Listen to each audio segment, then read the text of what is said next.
Fala, meus queridos, tudo bem com vocês? Como passaram esta semana, né? Essa semana de futebol, semana da 30ª rodada do Campeonato Brasileiro. Rodada com muita coisa interessante pra gente conversar, né? Jogos que colocaram o líder mais perto do título, jogos que definiram um bloco importante do campeonato, na minha opinião, né? O bloco de acesso à Libertadores, de classificação para disputar a Libertadores, né? Que provavelmente vai virar um G8. Né? Então vamos começar conversando sobre Juventude e Corinthians, né? O jogo que abriu a rodada que aconteceu na terça-feira às 9h30. O Juventude recebeu a equipe do Corinthians e empatou em 2-2. Talvez a gente fosse analisar mais criteriosamente, né? Falaria que o Corinthians perdeu pontos para o Jaconeiro, para o Juventude, e isso é verdade. Se a gente for levar em conta o momento do Corinthians, o time do Corinthians, né, e o momento do Juventude, o time do Juventude, era para o Corinthians ter vencido, não falo por goleada, mas acho que era para ter vencido sim esse jogo e feito 3 pontos que seriam muito importantes para a equipe nessa disputa pela confirmação no G4. Né? Ainda não é certo o título do Corinthians na Copa do Brasil, o time precisa assegurar o quanto antes, né, a vaga para o G4, no G4, que colocaria o time mais próximo de uma vaga direta do que numa vaga que brigaria pelo G6 ali, né, e uma vaga para pré-Libertadores. Mas o time perdeu pontos para o Juventude, isso é verdade, ficou no 2-2, um jogo muito ruim da equipe do Corinthians, assim, inimaginável, assim, eu colocar um empate ou o Corinthians tropeçando no Alfredo Jaconi, como aconteceu nessa terça-feira.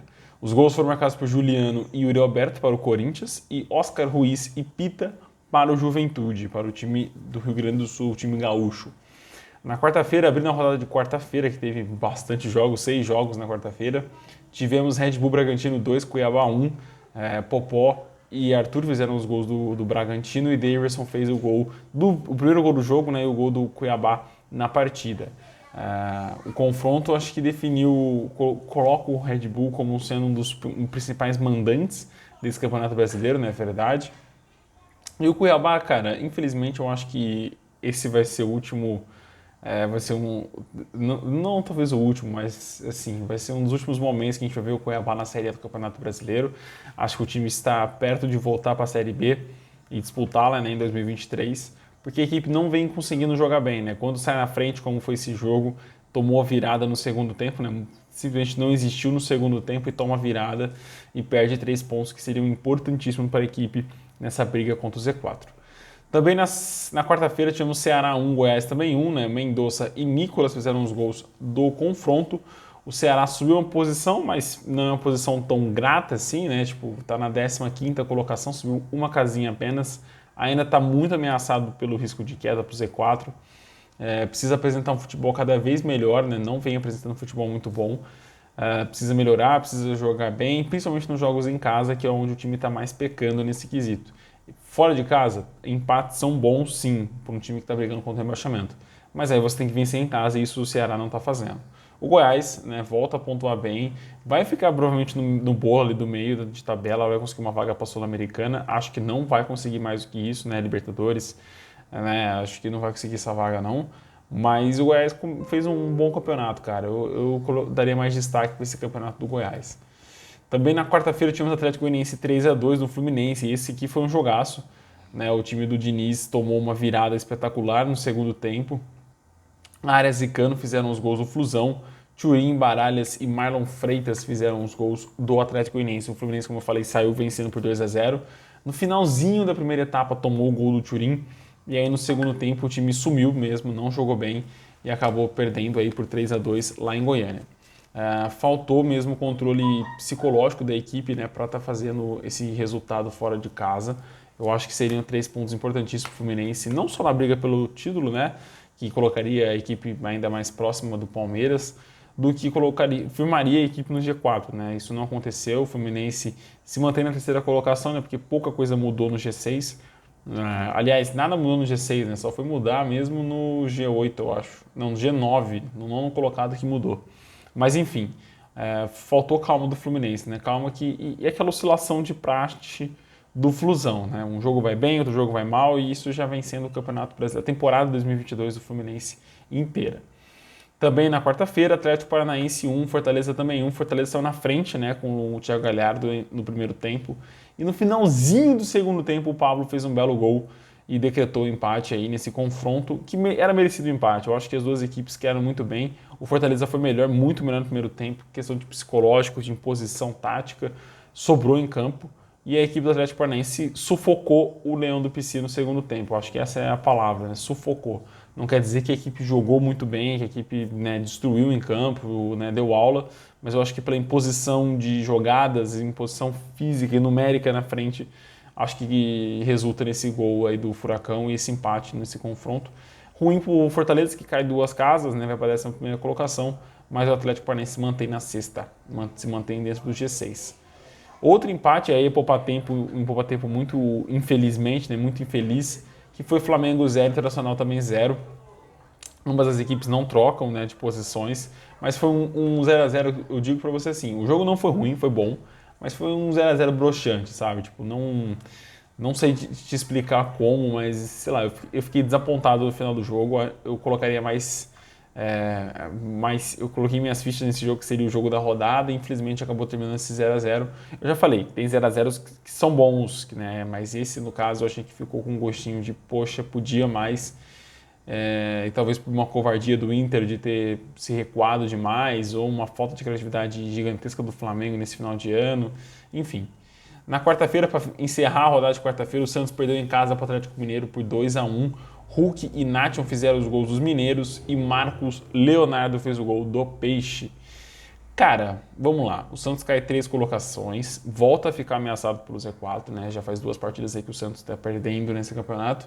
E o Atlético Mineiro se mantém na 7ª colocação, abre uma certa vantagem para o América Mineiro, que perdeu, né? Agora na quinta-feira. Mas assim, eu acho que essa partida mostra muito como o Santos está mal no campeonato, está mal na temporada, a equipe não consegue jogar bem, quando joga bem não dá sorte, como foi nesse confronto. Eu acho que o Santos até jogou melhor que o Atlético Mineiro, criou mais que o Atlético Mineiro, isso é verdade. Se não fosse o Everson, provavelmente o primeiro tempo teria terminado aí com 2 a 0 no mínimo para o Santos. Mas não adianta nada você criar de uma maneira displicente, de uma maneira equívoca, e aí você não vai converter em gols, né? Você só vai criar chances numéricas que vão inflar ainda mais seus dados no jogo, mas não vai fazer aquilo que mais importa, né? Que é o gol. E o Santos vem pecando nesse quesito. Acho que a constante troca de treinadores esse ano também influenciou bastante esse momento ruim do Santos. Mas foi uma equipe que começou assim, né, o ano, e vai terminar assim o ano, brigando para não cair, muito provavelmente. Já na quinta-feira, o Palmeiras abriu a rodada de quinta, vencendo por 4 a 0 a equipe do Curitiba, né? Mike, Rony, Gustavo Gomes e Breno Lopes fizeram os gols do Verdão, que vence e abre vantagem, né? Vai para 12 pontos contra o segundo colocado, uma vantagem muito importante, se tratando que a gente tem agora apenas 8 jogos para acabar, né? Então, o Palmeiras abre aí no mínimo 4 jogos de vantagem, né? Ele pode perder 4 jogos, e os times têm que ganhar 4 jogos, no caso, para chegarem até o Palmeiras. É muito difícil acontecer, né? A gente tem que ter noção de que futebol as coisas podem acontecer de um estalo de dedos, mas o Palmeiras vem fazendo um ótimo campeonato, vem fazendo um campeonato muito regular, muito seguro, e acho difícil, pode ter algum tropeço aí até o final do campeonato, mas eu acho muito difícil perder o rumo do título, né? Eu acho muito difícil mesmo. Também na quinta, o América Mineiro recebeu a equipe do São Paulo, jogou bem, teve a bola do jogo nos pés, mas desperdiçou, e o São Paulo venceu por 2 a 1, gols de Caleri e Alisson, e o gol do América, o primeiro gol do jogo, aliás, foi marcado pelo Aloísio, aí aquele mesmo boi bandido. Uma boa vitória do São Paulo para retomar a confiança, o time sobe 3 colocações, sai da 13ª, vai para a 10ª colocação do campeonato. Muito importante essa vitória para o time retomar a confiança. Tudo bem, né? Vamos combinar que não é um jogo espetacular de São Paulo, não foi um jogo espetacular de São Paulo, como não vencendo durante toda a temporada. Mas é positivo você vencer depois de um jogo ridículo como foi contra o Del Valle. Para encerrar, tivemos Botafogo vencendo a equipe do Avaí fora de casa. Sim, surpresa do Botafogo vencer fora de casa, né? Ainda mais de virada, né? O Botafogo saiu perdendo com o gol do Bissoli de pênalti. E aí Vitor Cuesta e Tiquinho Soares fizeram os gols do confronto, os gols do Fogão, que decretaram virada, né? Marca também muito mais a concretização do Avaí já rebaixado para a Série B do ano que vem. e de um time que não consegue mais segurar resultado nem mesmo dentro de casa. Assim como o Ceará, o Avaí vem pecando muito nos confrontos na ressacada, que era um dos pontos mais positivos, digamos assim, do Avaí nessa temporada, para essa temporada, mas o time vem pecando demais, jogando mal demais dentro dos seus domínios e fora também, né? A gente tem que ressaltar isso também. E o Botafogo, cara, é aquela irregularidade. Perde pro Palmeiras até que jogando bem no segundo tempo e agora vence não jogando tão bem, mas sendo efetivo no segundo tempo e fazendo seus 2 gols. Boa vitória do Fogão, né? Sobe uma casinha para a 9ª colocação, volta a brigar pelo uma Libertadores. Acho difícil, o restante da tabela é cruel com o Botafogo, que já vai jogar agora fora de casa contra o São Paulo. Mas o time pode sim sonhar, pode sim ter essa visão, porque tem jogadores muito bons. Inclusive esse que fez gol no jogo, Tiquinho Soares. Meus queridos, esse é o vídeo de hoje.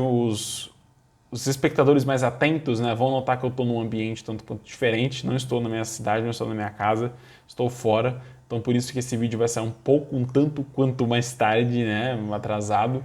E também as postagens aqui do Na Rede com Rodar. Conto com a compreensão de vocês. Uma férias que tive que tirar, né, um retiro aqui para descansar um pouco, colocar a cabeça no lugar, salgar a alma. E vamos ver como vão ser as coisas aí de postagem. Vai haver postagem, vai haver vídeos, mas vai ter uma demorinha um tanto quanto maior assim do que o que vocês já estão habituados. Um abração, fique com Deus e até o próximo vídeo. Tchau, tchau.